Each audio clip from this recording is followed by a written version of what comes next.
Hello guys, আজকে আবার নতুন ভিডিও নিয়ে চলে এসেছি নতুন চ্যানেলে। যেমন আজকে আমরা কথা বলবো স্মার্টফোনের অশক্তি থেকে মুক্তি পাওয়ার কয়েকটি উপায় বলবো আজকে। যদি চ্যানেলে নতুন হয়ে থাকেন অবশ্যই চ্যানেলটিকে সাবস্ক্রাইব করে দেবেন এবং পাশে থাকা বেল আইকনটি অন করে দেবেন এবং ভিডিওটি ভালো লাগলে শেয়ার করে দেবেন। আপনার মতামতটি কমেন্টে জানাবেন। অবশ্যই ভিডিওটিকে স্কিপ করবেন না, তাহলে আপনি বুঝতে পারবেন না কিছু। চলুন লাইফস্টাইলে আসা যাক। যেমন আমাদের বর্তমান দৈনন্দিন জীবনের অন্যতম গুরুত্বপূর্ণ অংশ স্মার্টফোন। তথ্য প্রযুক্তির এই সময় স্মার্টফোন ছাড়া আমাদের একদিনও চলে না। এমনকি স্মার্টফোনের কাছে না থাকার যে অপূর্ণতা, তার আলাদা একটি নামও আছে, নোমোফোবিয়া। আমাদের মানসিক স্বাস্থ্যের জন্য স্মার্টফোন একটি বড় ঝুঁকি। এর মাধ্যমে অতি নির্ভরশীলতা মানসিকভাবে দুর্বল করে দেয়। তাই স্মার্টফোনের আসক্তি থেকে মুক্তির কোনো বিকল্প নেই। যেমন বিষয়ে কয়েকটি উপায়ের কথা আজকে বলবো। যেমন 1 নম্বর, ব্যবহারের সময় কমান। স্মার্টফোন ব্যবহার কম করুন। দিনে কয়েকবার স্মার্টফোন ব্যবহার করবেন তা নির্ধারণ করুন। প্রথমে সিদ্ধান্ত নিন দিনে 20 বারের বেশি স্মার্টফোন দেখবেন না। এছাড়া খাওয়া ও লোকজনের সঙ্গে কথা বলার সময় স্মার্টফোন ব্যবহার করবেন না। পরের প্রশ্ন, বন্ধ করুন সোশ্যাল সাইট। অপ্রয়োজনীয় অ্যাপ সরিয়ে ফেলুন।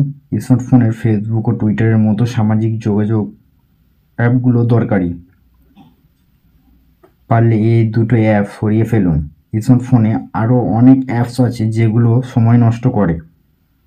এ ধরনের অ্যাপ সরিয়ে সময় বাঁচবে এবং ফোনের স্টোরেজ চার্জ কম ফুরাবে।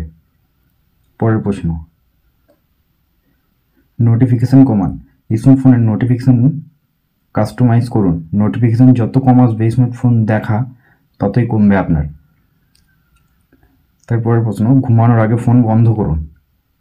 আপনারা বলেন ঘুমানোর আগে ফোন বন্ধ করে, কিন্তু না, আপনাদের ফোন ততক্ষণে ইউজ করেন আপনারা।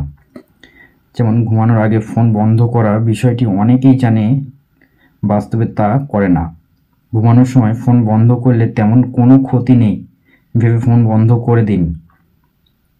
অভ্যস্ত হয়ে গেলেও ঘুম ভালো হবে। যেমন অ্যাপের সাহায্য নিন।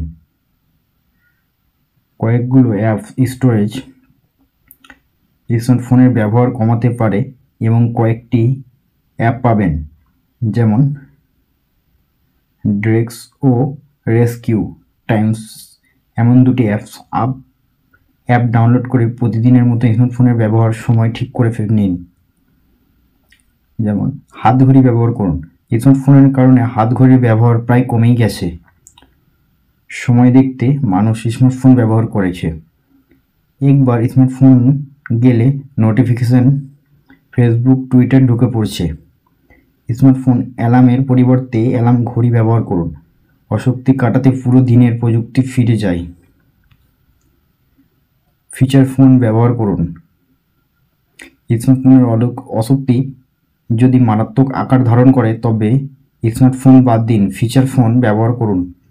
টানা 1 সপ্তাহ ফিচার ফোন ব্যবহার করে আবার স্মার্টফোনে ফিরে পাবেন। এতে আসক্তি কিছুটা কমবে আপনার। যদি ভিডিওটি ভালো লেগে থাকে অবশ্যই চ্যানেলটিকে সাবস্ক্রাইব করে দেবেন এবং ভিডিওটি শেয়ার করে দেবেন। আপনার মতামতটি কমেন্টে জানাবেন। আবার পরের ভিডিওতে দেখা হচ্ছে। ধন্যবাদ।